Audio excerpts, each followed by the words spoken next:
As a student and an athlete, I feel like mental health plays a huge role in both school and the sport someone either plays or participates in. Many students have things that go on in their life that gets tied up between their sports and the schoolwork that they have to do. Having to go home, do some homework, maybe then have to go back to school for practice. It's very time consuming. My name is Michael Desir, and I'm making this documentary about how school affects students and student athletes at Monomoy High School. In your opinion, what does mental health mean to you? So mental health is really important to me because I feel like it dictates how you work, how you play your sports, like just how you feel in general, and it just like pretty much controls your life.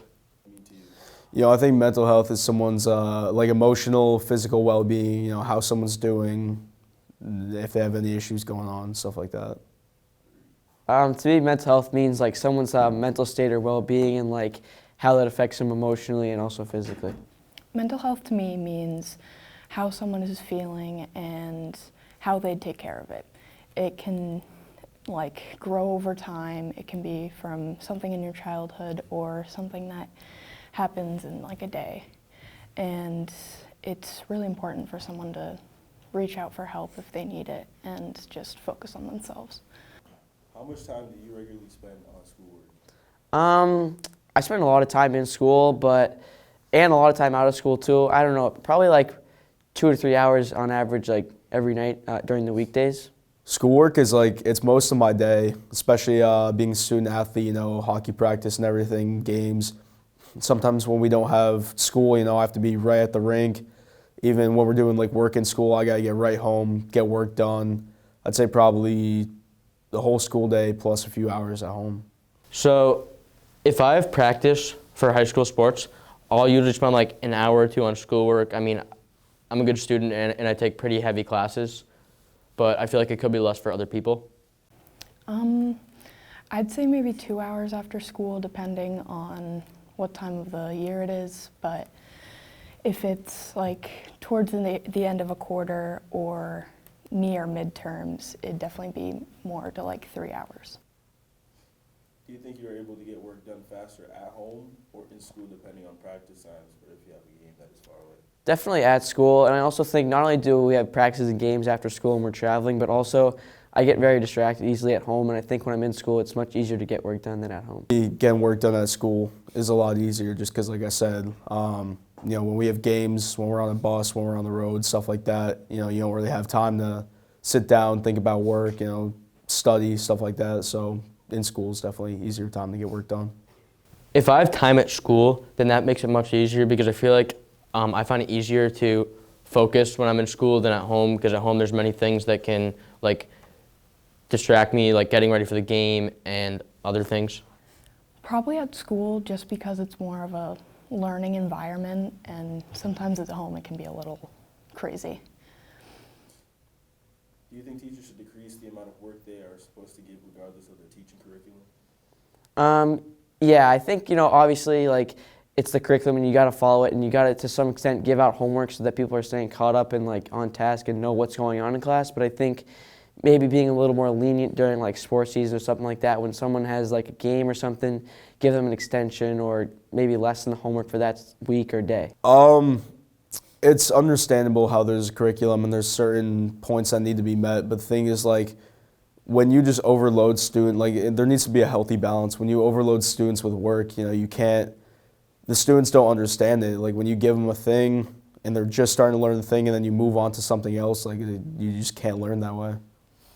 So I feel like student athletes shouldn't really get leeway because it is a sacrifice that you know that you're going to take if you're playing a sport, that you're going to have less time to do schoolwork. So I do think while teachers could give time if they have a game on an island or far away, and give them some leeway, I do think that they shouldn't have to decrease the work they assign. I'd say that it may depend on the teacher, but probably yeah, because the amount of work that is given to students is just a little crazy. And with all the classes students have to take, it can be really stressful.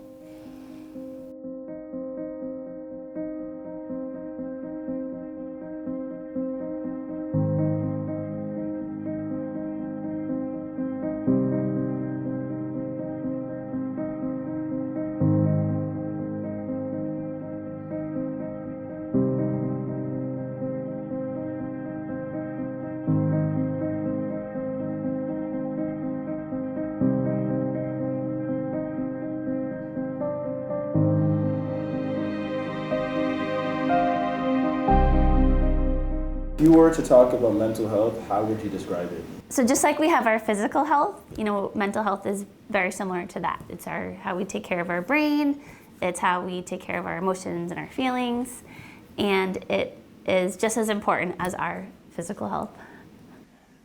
Mental health is a issue that is very important to us as school counselors, and we've noticed over the past 2 years or so that the mental health of students is on decline, given all that's happened in our world with COVID. So we take our students' mental health very seriously, and we strive to do anything we can as counselors to support that. As an athlete myself, I know there are many challenges and many responsibilities pertaining to school and to the sport I play. In your opinion, do you think there should be a threshold on work students have to complete for the classes they take? That's a great question, and I honestly don't know the best answer for that. I think it's all about balance, and part of it is students need to know what they can handle and what they can't. We always encourage students to take the most challenging and rigorous classes, but with that is going to come increased expectations. So a student really needs to be able to make that decision of what they're capable of, what they can handle, compared to when it's just too much for them. So it's really individual. Well, that's a good question. It sounds as if what you're asking is there should be kind of a limit on the amount of work given to folks who have heavy extracurricular activities. I would see maybe in the future, as opposed to limiting the amount, providing more opportunities for work completion. So rather than carrying, say, 7 courses, maybe you carry 6 and you have some sort of directed study. Also, having coached myself and been an athlete myself, I know that study halls can be impactful after time learning for teams. But I do think that there is a shift going on where much more of our work is being accomplished in the classroom, which should be eliminating a little bit of the responsibility for homework, with the exception maybe of the higher level classes. The AP courses and the honors courses still have a considerable amount of homework. The students that you know that play sports and don't, are you able to tell which type of students has more weight on their shoulders than others? I would say sports don't necessarily factor into weight on their shoulders. Students can have a variety of things going on, regardless of if they're an athlete or not.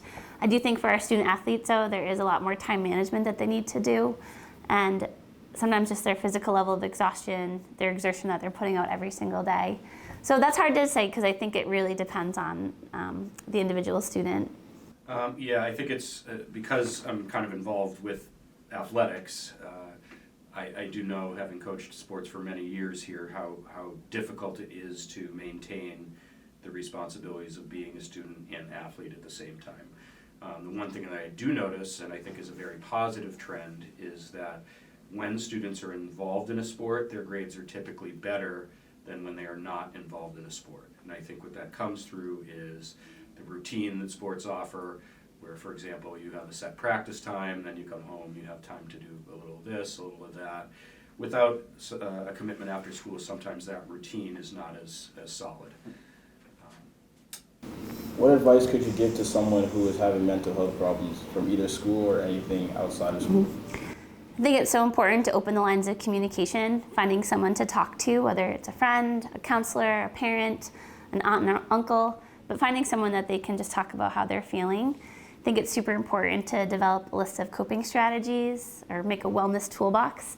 Things that when you are having a bad day that you can do, whether it's listening to music, going for a run, pulling up some art supplies, putting on a funny movie, but being able to find things that help fill you up, make you happy, and that is a good way to manage some stress.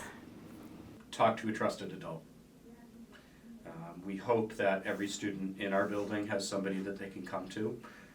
While we do appreciate, and this is many times the first person you'll turn to would be a friend or a peer, but it's also important that you get that peer to talk with a trusted adult, because it's awfully hard to, as an 18, 17-year-old kid, try to manage one of your peers' mental health issues without seeking people who have a little bit more training and experience doing that. The last part of that is see something, say something, right? If you're worried about someone, take a step forward, talk to somebody you trust, and try to get that person help. Have any students came to you to talk about any issue going on with their mental health due to anything? Every day. That's a huge part of our job. So part of it is just in our normal check-ins. Right now, a lot of it is college stress. Some people have financial stress going into the holidays, or it might be, sports stress coming out. So, but yeah, students come in all the time, and I think as counselors, we try to check in about mental health too, even if it's not the presenting issue that someone is there for. How does that make you feel? I love it. I love being a trusted adult in the building. I love talking to people. Working with students is the best part of the job. I think it's really important that we're able to normalize these conversations about mental health, and also that we give people a place where they can sit and vent and talk about their feelings in a safe space. Usually on any given day, 4 to 5 students will come in to chat about things that they're going through and feeling impacted either by depression or anxiety or something even heavier at times. But yes, it is certainly a topic that is brought up from many of my visitors that come to see me. I'd say it's about, split between academics 50-50 and mental health. How does that make you feel? It makes me feel like the job has changed a lot over the past 5 years. I would say that in the earlier part of my career, there was a lot more focus on the academic piece. With the way the world has changed, that has kind of morphed into more focus on the mental health piece. And the one thing that I notice about it in my role is that it's draining for us as counselors because of the volume of mental health issues that we're grappling with, and it's hard to sometimes not let that impact you and your mood and how a counselor's feeling, given that they're working through their entire day with students discussing some fairly heavy-duty issues. What advice could you give that can help someone's mental health? Advice. This is a tricky question. Well, first and foremost is get off the phones, watch your screen time. I think social media has had a huge impact on mental health. Watching your sleep is really important too. Our bodies are like cars. We need to be able to rest. And if we're not getting enough sleep, that can definitely impact our ability to function and manage stress. Physical activity, whether it's getting outside, getting fresh air, exercising, that's another healthy part. And I think just trying to find ways to laugh and try to do things that you enjoy and have fun doing is really important for your mental health. Somebody's mental health. So, if you're out there listening and you think that you might be going through something with your mental health, again, going back to what I had said earlier, is try to find somebody that you trust, that's an adult that you can talk to about getting some support. And we have a number of folks we network with as a high school. So while we're not therapists per se, we can be very helpful with trying to find another layer of support for a student that might be in crisis.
Listening to what students and guidance counselors had said during this documentary, I was able to learn many things about how most people are affected by mental health in school or outside of school.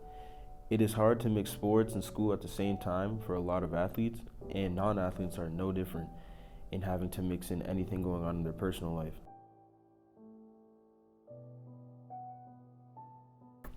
Advice that I could possibly give is friends. Talk to friends. try to do something that makes you happy,